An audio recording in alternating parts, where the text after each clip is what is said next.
Okay, let's clap it up. We back. Let's clap it up, clap it up, clap it up. All right, tonight is history class. You know, we always like to get into a little bit of history. Well, let me start over.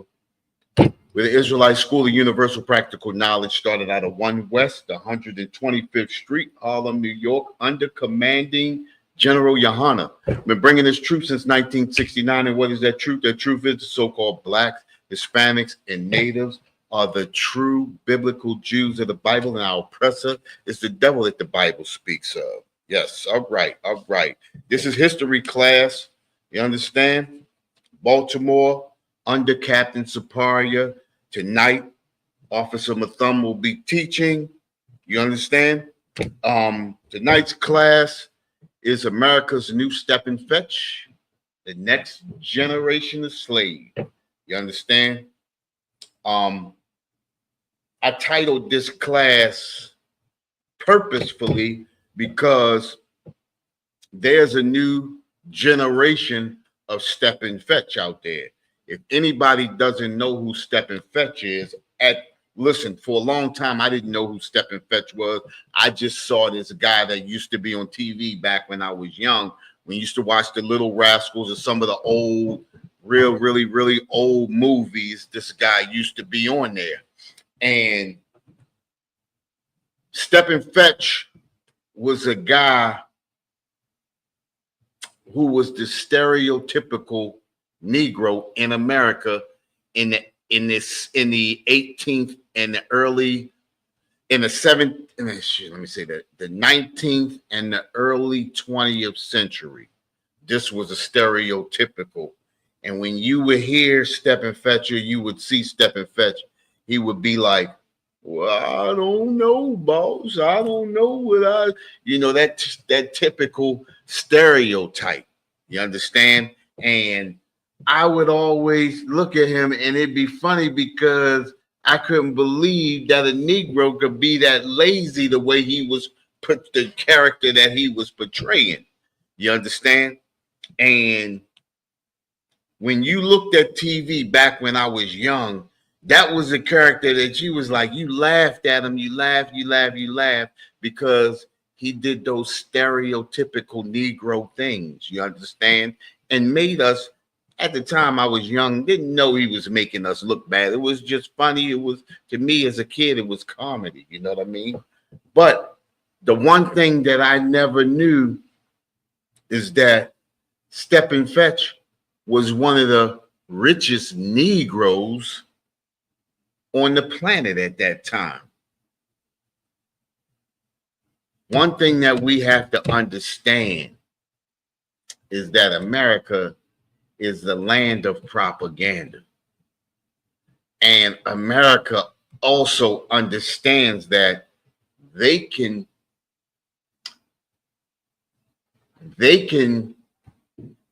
dictate and mold the narrative of a story of any people that they want. They can manipulate people into molding a narrative of themselves without them people understanding this is what's happening. You understand? There was a lot of characters like Stepin Fetch, but at this time in the early 1900s, around 1920, 1930, right around the time where movies with sound had just begun. You understand what I'm saying? If I'm not mistaken, I think it was in the 1920s when the first movies with sound began to come out. I'm not sure with that. Don't hold me on that. But I want to read this article on Stepin Fetch. Stepin Fetch's his real name was Lincoln Perry, but his nickname was Stepin Fetch. You understand? This article is Lincoln Theodore Monroe Andrew Perry, May 30th, 1902, when he was born. He died in 1985. Better known by his stage name as Stepin Fetchit, was an American vaudevillian comedian and a film actor of Jamaican and Bahamian descent. He was our brothers from the islands, one of our brothers from the islands, you know, and considered to be the first black actor to have a successful career. His highest profile was during the 1930s in films and on stage when his persona of Stepin was billed as the laziest man in the world. I remember when I seen him on The Little Rascals. That was the stereotypical character that he played in every show that I seen him on, and every old movie that I seen him in. That was his character. You understand? The laziest man in the world. Man, this is crazy. It says Perry parlayed the Fetchit persona into a successful film career, becoming the first black actor to earn $1 million. Ain't that crazy? He's the first black actor to earn $1 million. These are the things that they do to us. You understand? They dangle that carrot in front of us and help us to destroy ourselves. You understand? Perry's film career slowed after 1939 and nearly stopped altogether after 1953. Around that time, Black Americans began to see his Stepin Fetchit persona as an embarrassing and harmful acronym echoing negative stereotypes. However, writer Mel Watkins has since argued the Stepin Fetchit character is described as a prankster than simply lazy. Yeah, I bet. Says little known about Perry's background other than that he was born in the Key West, Florida, to West Indian immigrants. He was the second child of Joseph Perry, a cigar maker from Jamaica, although some sources indicate the Bahamas. Anyway, listen, our oppressor understood early that he could destroy our characters early. For instance, I'm going to go back a little further. And this is where I'm going to go now. Is not an oppressor, but I mean, not one of us, but this is an oppressor. We're going to go back a little bit further. Let's go where we at. Here we go. The birth. All right, wait a minute. Got the wrong one. Let me get a little bit of time. Hold on, people. Hold on. Oh, that's the what's name right there. All right, here we go. Come on, man. Don't do this to me right now.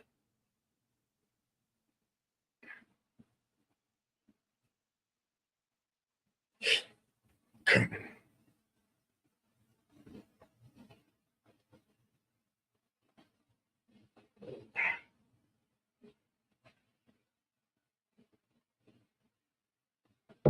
All right, here we go.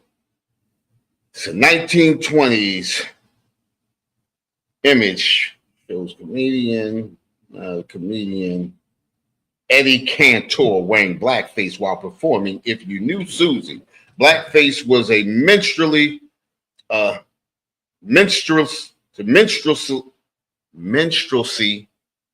is considered by some to be the first uniquely American form of entertainment. White men would darken their faces to create caricatures of black people, including large mouth, lips, and eyes, woolly hair, and coal black skin.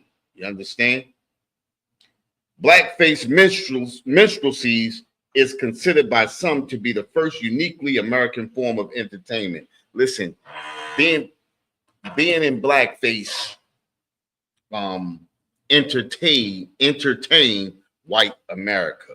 You understand? This entertained white America because they at that time they didn't really want black people to be, in entertainment. You understand? So it would be white men dressed up in blackface doing all of the, what they call it, stereotypical things that black people would supposedly be doing. You understand? It says the performances would stereotype black men and women as ignorant, hypersexual, superstitious, lazy people who were prone to thievery and cowardice. This is what they made us look like. You understand? Now, I want y'all to really sink in when I said hypersexual and lazy and ignorant, and prone to um, thievery and cowardice. The practice took hold in New York City in the 1830s and became immensely popular among post-Civil War whites. In fact, the Jim Crow laws that enforced racial segregation in the South took their name from a character played by blackface performer Thomas Dartmouth Rice. He said his act, Jump Jim Crow, or Jumping Jim Crow, was inspired by a slave he saw. Controversial from the start, blackface performances were condemned as offensive from the beginning. In 1848, after watching a blackface act, abolitionist Frederick Douglass called the performers the filthy scum of white society in the North Star newspaper. Blackface performers, he said, have stolen from us a complexion denied to them by nature to make money and pander to the corrupt taste of their white fellow citizens. Listen, that blackface and that all of that stuff caused us to become Stepin Fetchits. This thing caused us to want to play those roles because those were the only roles that were given to us at that time. You understand? Listen, you had Manton Moreland. That was a guy that I used to watch all the time. He used to always be on Charlie Chan. Charlie Chan was an old 1930s mystery thing with a white dude looking like he was a Chinese man, and he would be a detective, and he always had this black guy with him and his son, Chinese son, and the black guy. Manton Moreland was the black guy. His eyes would pop out his head and shit like that, and you would see him be like, he always acts scared and stuff, and everything. Just like they said in there, that was the character that they played. They pandered to. You understand? That was the roles that they wanted us to play in, and it was a lot of people who did those roles. You understand? So us being in blackface, them being in blackface opened that door for us to start doing the stereotypical things in the camera so that white people would see that, and now they wouldn't see white people in blackface. Now they would see the actual black person playing that role and making that propaganda be more truer. You understand what I'm saying? It was now more believable that these people, if you think about it, right? Look at not Alfalfa, but look at what's his name? Buckwheat on the Little Rascals. Look at Farina on the Little Rascals, and look at Stymie on the Little Rascals. And Stepin Fetch was on the Little Rascals too. So this is 4 black characters, and all of them played that same role. It was either cowardice, it was ignorant, you understand, or it was a buffoon role. You understand? These were the things that they used to make us, and these were the avenues that we took to make money. You understand what I'm saying? These are the things that was happening to us at that time. You understand? Scriptures say, listen, Hosea 4:6 says what? My people are destroyed for lack of knowledge. We didn't understand at that time that we were destroying our own character. You understand? We were buffooning to pay the bills, but it was also destroying our own character. Now, remember, in the 1930s, this is right after they began to destroy all of the black cities and towns. Well, it was hard to make a living as a so-called African American back in those days. It was hard to make a living. So brothers and sisters would do what they had to do to put food on the table for their families. These are the things that we did. You understand what I'm saying? This is just what we had to do to make a living. But at the same time, it was killing the image of the black man, the black woman, the black child, and the black household as a whole. I mean, think of how we look at ourselves now. Think about the things that we say about ourselves now. You understand? Yeah, well, you know how black people are. Boy, you know how we are. Think about this, right? We even got a term called black time. Well, you know they on CP time. You understand? You know how black people are. We on our own time. That's that laziness. That's that lateness. That's that, oh, well, you know, we always late to everything when that's the furthest thing from the truth.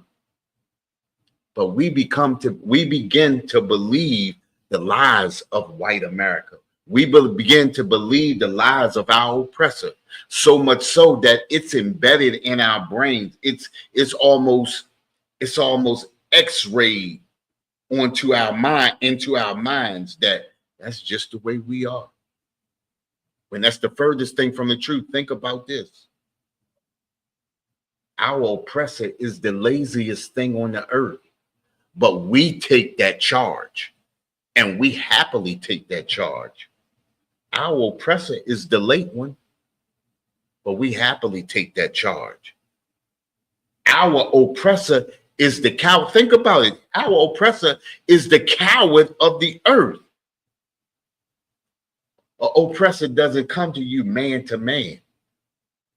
Not unless it's a bunch of them. Not unless he has a gun. He doesn't confront you. Think about it. How many times have we seen, just in this last 365 days, how many times have we seen white oppressors come up on black women and assault black women? How many times have we seen it? If that's not cowardice, what is that? Think about it. All of the stereotypical things that they place on us is on them. It's their characteristics. But because we're in bed with our oppressor, we begin to take on the characteristics of our oppressor, and we begin to accept those characteristics. Hypersexual, that's our oppressor. Who was the first whore of the planet was our oppressor. Black women wouldn't whore themselves out. It's not until we got under the thumb of our oppressor and we begin to pick up the characteristics of our oppressor that our women became whores, that our men became pimps and unalivers. Think about it, every negative characteristic that you can even think about it, even drug dealing. That was never us. That was never us. You can look right back to the early 1900s and understand that. Think about it, right? In the early 1900s, in the 1920s, and the 1930s, if I'm not mistaken, 91% of black families were together, taking care of business.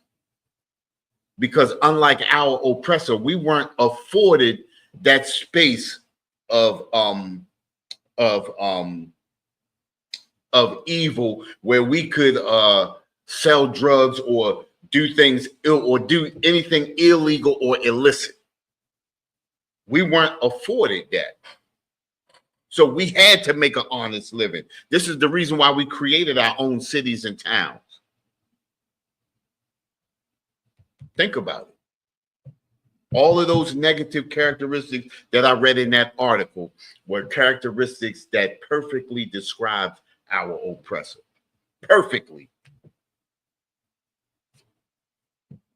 Listen, Says my people are destroyed for a lack of knowledge, because we don't have the knowledge and understanding of where the things come from that we do that are illicit or illegal. We continue to do those things, believing that, oh, this is just a part of us. This is just how we are. That's a mantra right there. This is just how we are. You know how black people are. That's just, us. We just accept it. We just accept it. We believe, this is just how we are. Well, we just gonna mosey on along. We're gonna keep doing what we're gonna do. We're gonna do what we can do just to get by. Think about it. So right now we got people that would do anything to get a dollar. I mean, think about it. If you look at the rap industry now,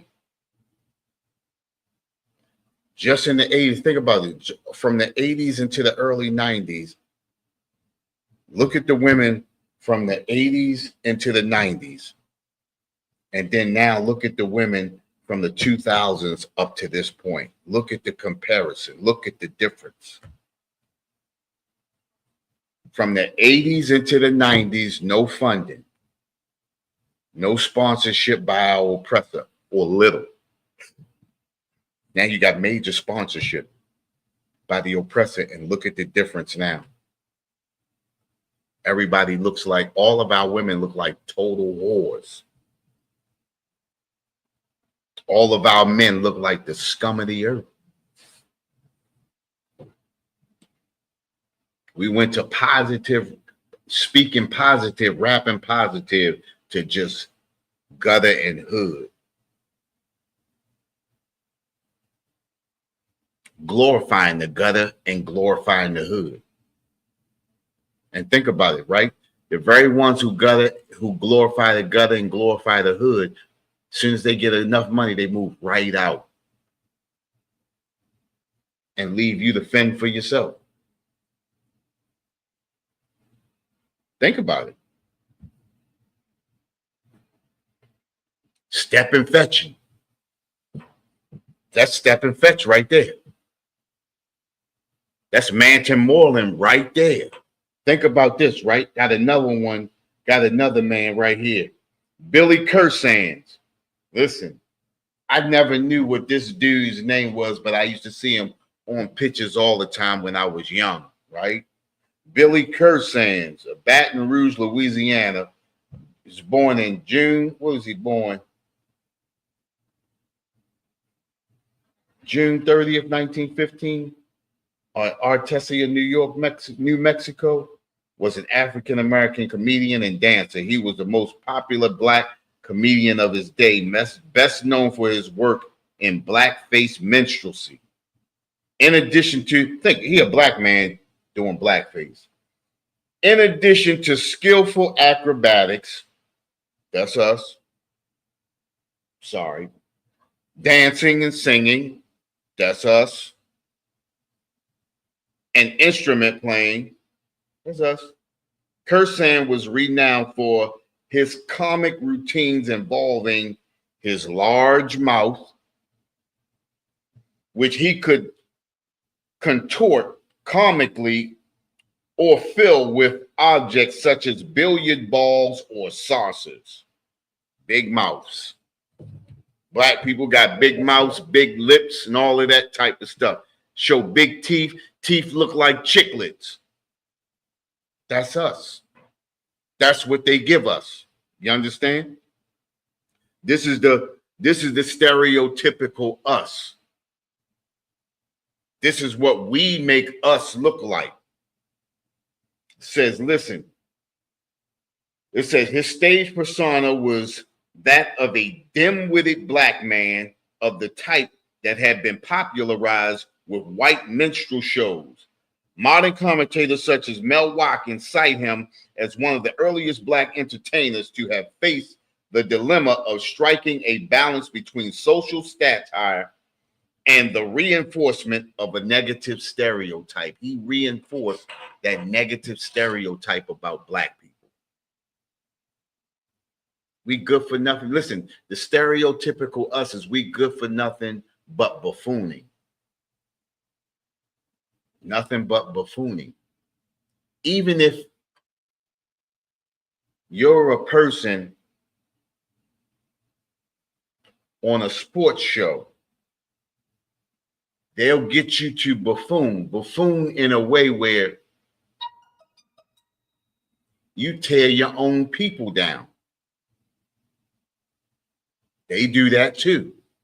There's a lot of sports commentators that won't tear an oppressor down, but will tear us down. Buffooning. The stereotypical us. Listen, this is just what we do. We accept it. You understand? Listen, scriptures tell us never trust our enemy, but we keep trusting in them. We keep believing in our enemy. Now, I want you to think about all of the shows that are on TV now. Think about it. All of those black shows that they show now, Stepin Fetch shows, all of that Atlanta Housewives, all of those housewives. Think about this, right? They got a show called Married to Medicine. Married to Medicine. These are black people, supposedly in one of the best fields in America, making the most money. But guess what they're doing? They buffooning. So you mean to tell me you in one of the best fields in America and you got to continually buffoon just to get a couple of more dollars? Listen, doctors, radiologists, cardiologists, dentists, making all the money, and you still have to buffoon. Atlanta Housewives, Basketball Wives, Black Ink, all of these Negro shows. What's the other one with the rappers? What's the other one with the rappers? Buffooning. I've never seen women degrade men so badly. Men get humbled so easily. Listen, I told my rib, right? I said, I know on these shows, they have to pay whoever comes up with the most controversy, they have to pay them the most, because I can't believe these people are friends. You can't be friends. When you see what they do, how they tear each other apart, these supposed to be professionals. They got one show where you have a family, a black family, that has a real estate company, buffooning, just to make money, buffooning. They had one lady on this Married to Medicine, right? And she said to her girlfriend, I know he love you. He bought you a Bentley. That's how they show love. Buffooning. Talked about the other doctor because he had a Mini Cooper.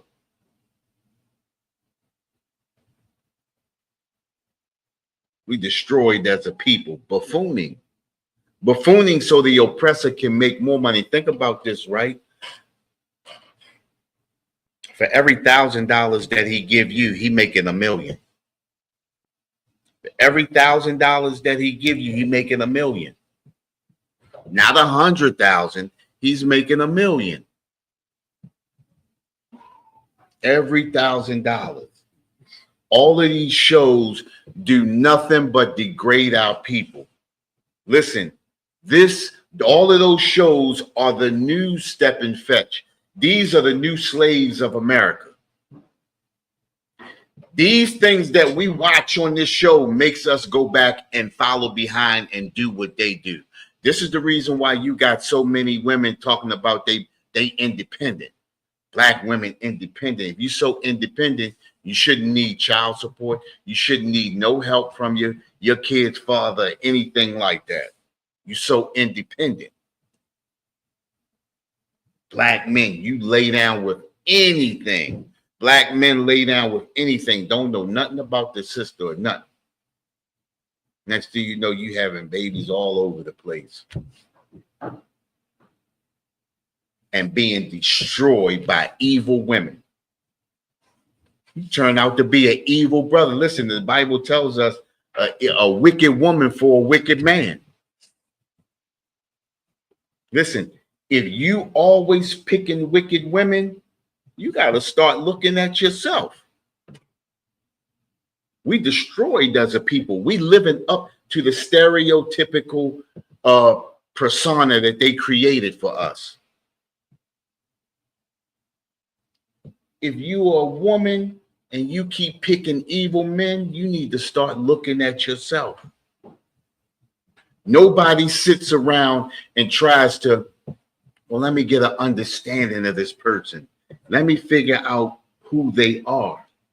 Let me figure out if this is who I want to really be with before you lay down and open your legs to them. Before you go up in her. We destroyed as a people. All of those shows right now that we looking at, this is the this is the next generation slave, the new generation. Everybody that you see on those shows, they nothing but slaves right now. And as you look at them, right, every time you look at them, they little by little, they get destroyed more and more and more. Our oppressor makes more money. I know a lot of people like them shows too. A lot of people like them, but you got to see it for what it really is. It's a propaganda tool. And the thing about it is, because they showing it on TV just like it is, they're projecting what you should be and what you should be doing. Now, when you go out, you see women just wilding. You see dudes just wilding on the street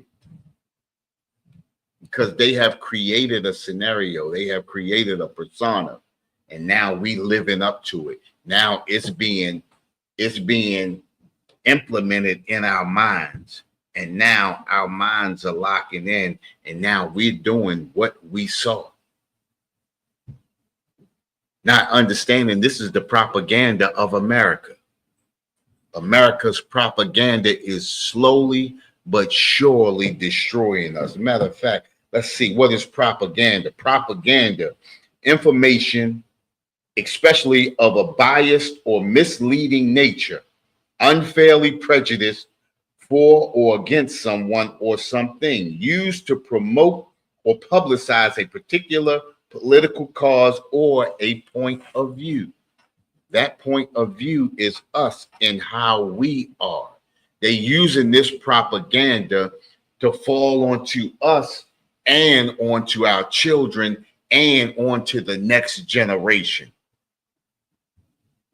So in 30 years, they don't have to show shows like that no more. It'll be us. Just like right now, they created a situation. They're paying just for what we see. Think about it, right? They're paying them to act how they want us to act. These people are getting paid to do it and falling right in line. And now we see that same thing, and then we begin to fall in line. And our children become the next generation slave.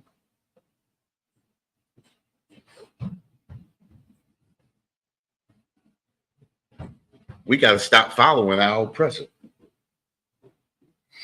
Propaganda is communication that is primarily used to influence or persuade an audience to further an agenda. You heard that? Propaganda is communication that is primarily used to influence or persuade an audience to further an agenda, which may not be objective and may be selectively presenting facts to encourage a particular synthesis or perception, or using loaded language to produce an emotional rather than a rational response. And listen, when you watch those shows, right? When you watch those shows, those people are acting off emotion. Think about this, right? When you watch those shows, the men usually get along, right? Then the next thing you know, the women begin to cackle and the women begin to go at it. And then when the women begin to go at it, they drag their husbands right in. Next thing you know, the men going at it. Those are weak men. You can't control your woman. You're a weak brother. That show Married to Medicine is the perfect petri dish. It's the perfect petri dish because it shows you how weak men can be, how overbearing women can be. It shows you why a lot of women are single. Listen, if you 40, 50, and 60 years old and don't have a man, I'm not saying that it's you, but black women, some fine things. And for you to be 40, 50, and 60 and be by yourself, it's reason. And it goes the same for men. You continually hopping here, hopping there, hopping here, hopping there, hopping here, hopping there. Eventually, you got to start looking at yourself. Eventually, you got to start questioning, am I the problem? You can go one, maybe two. Everybody starts saying the same thing.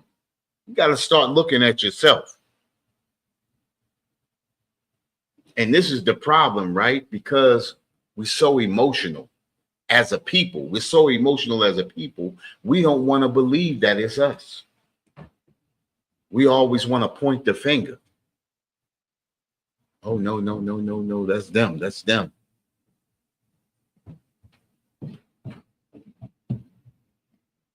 We got to start waking up. We got to understand when people start using, think about it, right? This is the same thing in the rap industry.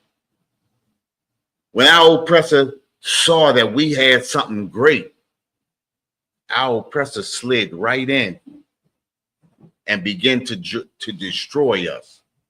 Starting in the 80s, by the time you got to the 2000s, we were destroying ourselves.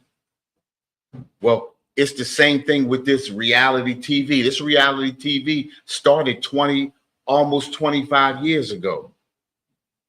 And look where they got black people at now. Look where they got black people at now.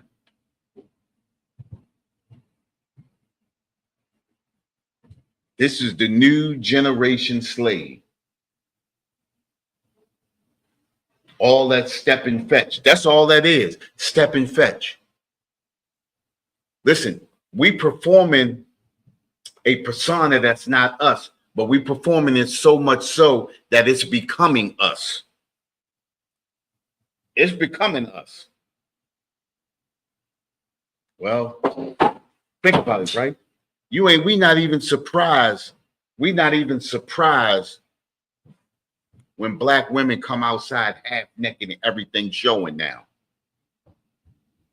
Was in Burger King yesterday, saw a sister coming to the Burger King with the sheer leggings on, so sheer that you could see everything through it. She had nothing on under. That's normal. Women with their tops hanging out. Women with everything hanging out. I remember when it used to be scrutinized back in the 80s for a woman to come out like that. Women wouldn't come out like that. Even think about it, right? Stereotypical women now is coming out with the bonnets on your head. I remember women wouldn't come out with rollers or nothing in their hair. Hair had to be done before they came outside. Didn't want brothers to see them like that. Now that's every woman comes out with a bonnet on her head. Hair tore up. They don't even care. Stereotypical us now. That's not us, but that's the persona that we've been given. That's the new Stepin Fetch. That's the new us right there. That was never us. That was the oppressor. The oppressor didn't care how they came out. Now it's pushed upon us. Just like that LGBTQ. That wasn't in our community. That was in their community. I'm not saying that there wasn't some here and there in our community, but not like it is now. It's accepted. Stereotypical us. We take it and run with it. We take it and make it better. Negatively. You understand? We destroyed as a people. Listen. Ecclesiasticus 12. Let's go. Let me go to that. Ecclesiasticus 12.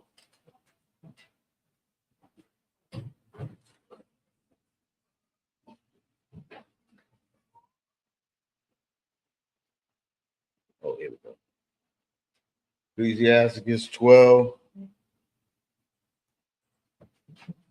And let's start at, let me go to 16.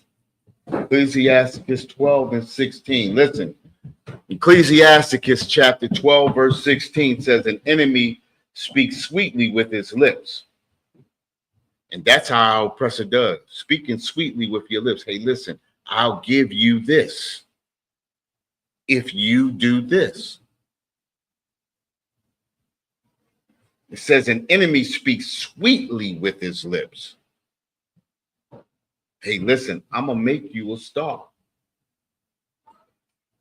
How many lives have been destroyed because somebody said, I'm going to make you a star? Our oppressor said, I'm going to make you a star. We always think about the easy way to riches, from the rags to riches.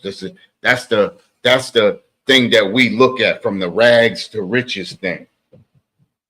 Not understanding that our oppressor is set to destroy us. That get rich quick. Think about how many rappers and singers and entertainers have been destroyed in our oppressor system.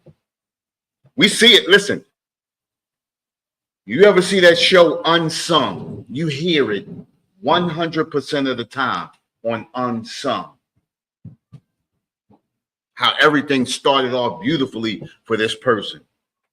And then all of a sudden they get hooked up with the oppressor. Next thing you know, they getting high, they doing drugs, they doing everything under the sun, and then they gone with nothing. Nothing.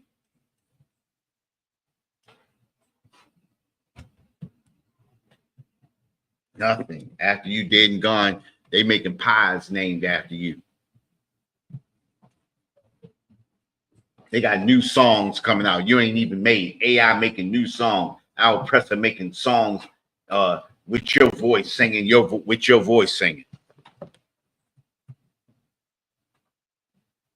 They buy up your whole catalog. They say Michael Jackson died like what he said, he had about $150,000. They said the lawyer laughed in the courtroom. His catalog was worth 100 times that, 1,000 times that.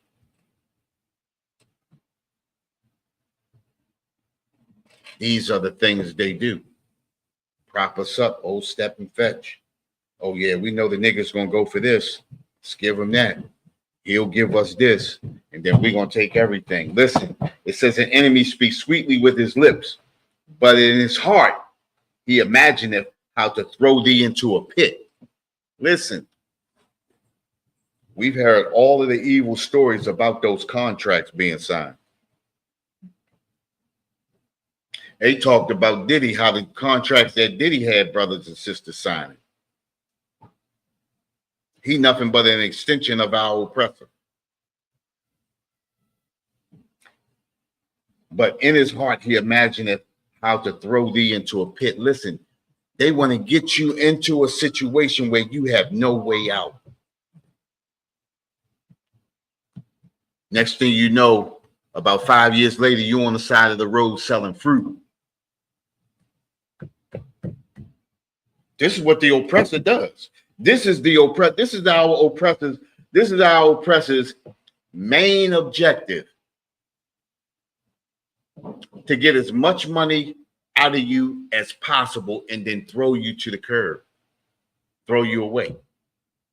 Think about it, right? Think about the last 5, or let's go with the last 3 entertainers, big entertainers that passed, and what they said happened, and what they said they died with.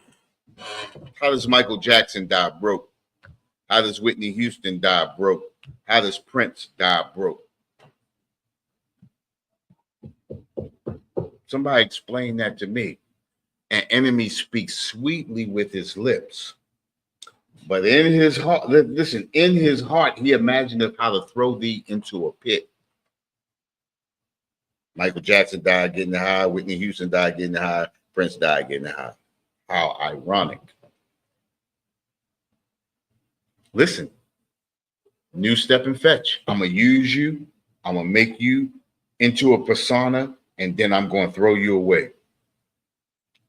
Look at all of these housewife shows. Look at all of this Married to Medicine. Look at all of this Black Ink. Look at all of these shows. Everything that they putting on these shows right here are all of the things that you see people living out on the street now. You see people living that life right now out on the street. And it's doing just what our oppressor expected it to do, to destroy all of us. Listen, it only takes a little bit of cancer to spread and destroy the whole body. A little cancer can destroy the whole body. A little yeast.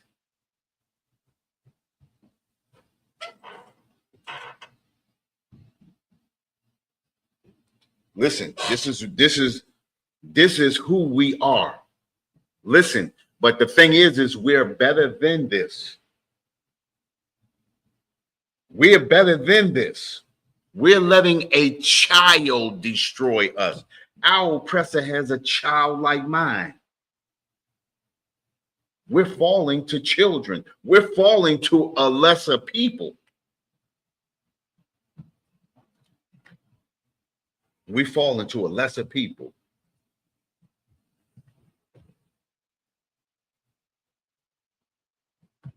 What would they do without us? They would fall into oblivion. They would totally fall into oblivion.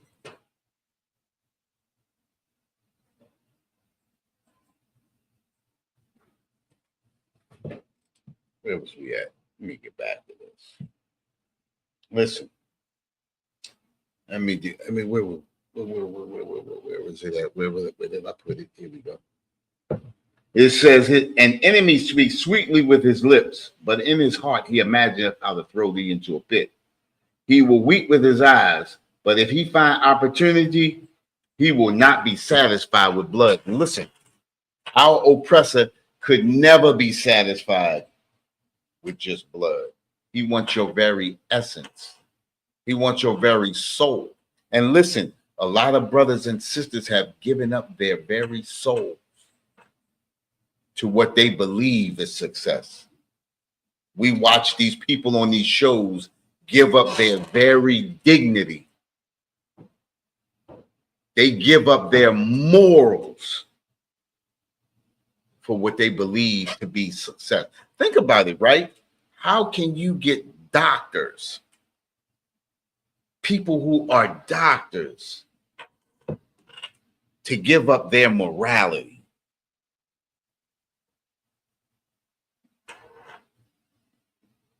Listen, our oppressor has the remedy for them.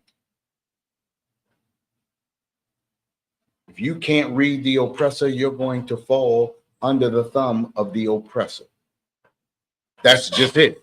If you can't understand the oppressor, if you don't know the oppressor's ways, you're going to fall under the thumb of the oppressor.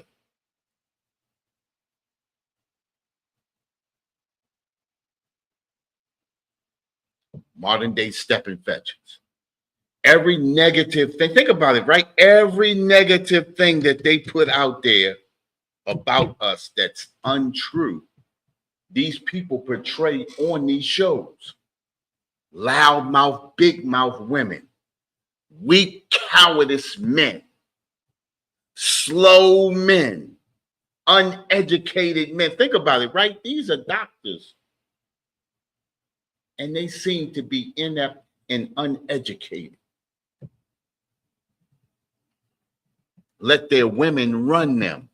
Whenever you let a woman run you, you are going to be destroyed. Whenever you follow a woman, you are going to follow a woman into oblivion. Now, I'm not talking about if it's something that she's good at or that she knows. We're talking about life itself. When you follow a woman, you're going to follow a woman into oblivion. Look at the family now. Look at all of the single families now. Look at these kids coming up now. Thanks to the woman, we got what we have today. She want to take tokens from the oppressor, put her man out. This is what we have today. Look at it. All the way up into the 1960s, our families were together.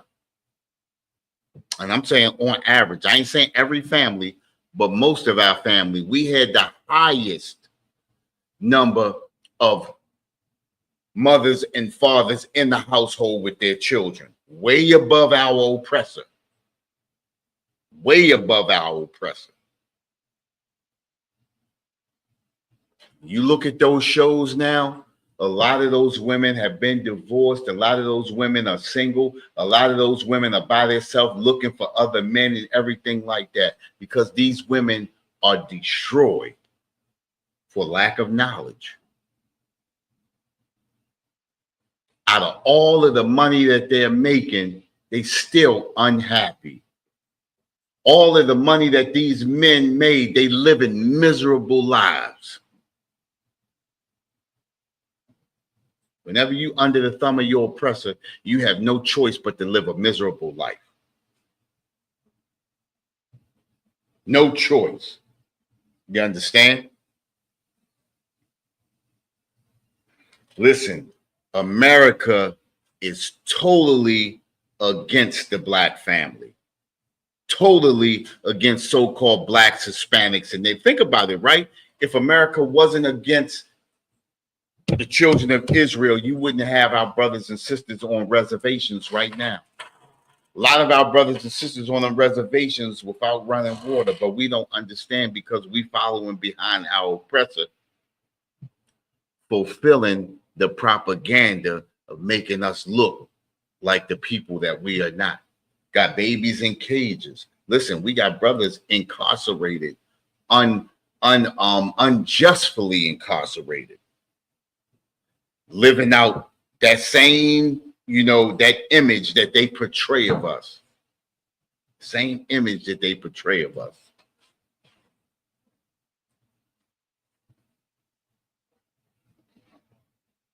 We got to get better with it. You understand? We got to get better with it. All of this propaganda and all of this type of stuff that we keep believing in and following our oppressor, it ain't doing nothing but taking us deeper and deeper into the rabbit hole. Where I'm at, where what I'm looking for. Okay, here we go. Listen, it says, let no man deceive you. Let no man deceive you by any means, lest that day shall not come, a day when Christ returns and destroys our oppressor. But and before Christ's return, all of these shows and all of this stuff right here, we got to start recognizing it for what it is. We got to start recognizing it for what it is. It's nothing but a tool to hold us back. Everything that the oppressor uses and props up in front of us, especially when they're using our people on it, is nothing but propaganda to influence us into a negative perspective. Let no man deceive you by any means, for that day shall not come, that day that Christ returns and destroys our enemy, and that man of sin be revealed. Our oppressor is beginning. Listen, the veil is being pulled back. That, you know, that persona, that smoke and mirrors thing that's happening with our oppressor is beginning to be wiped away and cleared up. We beginning to see what our oppressor's agenda really is. We just have to move out. I'm not saying move away, get up out of this country, but we got to start coming together. We got to come out of their customs and culture. We got to understand what is their customs and culture. Anything that goes against what this Bible says.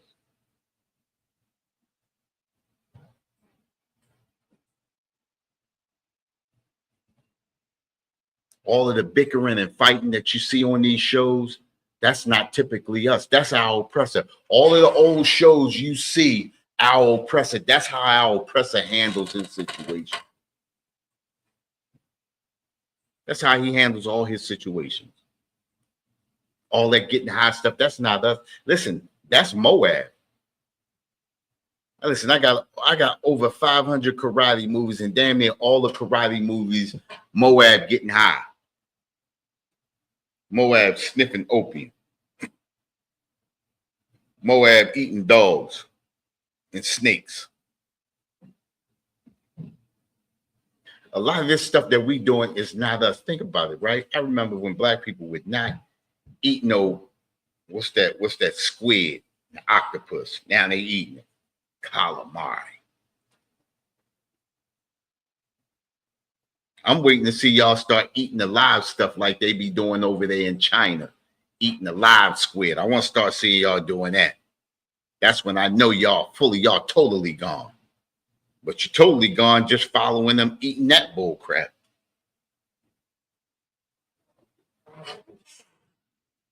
Listen, Proverbs 11 and 14 said, where no counsel is, the people fall. And we don't have proper counsel. Right here in the ISUPK is where you get proper counsel. This is the reason why we go out on them streets and we be talking to our people out on them streets. We giving our people counsel. A lot of people call it yelling and screaming, but they ain't yelling and screaming. We just speaking loud and speaking like men speak.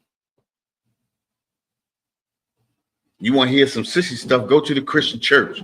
That's where you hear all that sissy stuff at. It says, where no counsel is, the people fall. And we have truly fallen. But in the multitude of counselors, there is safety. Right here in this truth, there is safety. This is where you come get true safety at. You understand? This is where true safety is. Right here in this truth. And with that, we're the Israelite School of Universal Practical Knowledge. Started out of 1 West 125th Street, Harlem, New York, under commanding General Yohana. We've been bringing this truth since 1969. And what is that truth? That truth is that the so-called blacks, the so-called Hispanics, and the so-called natives are the true biblical Jews of the Bible, and our oppressor is the devil that the Bible speaks of. And with that, shalom, Israel.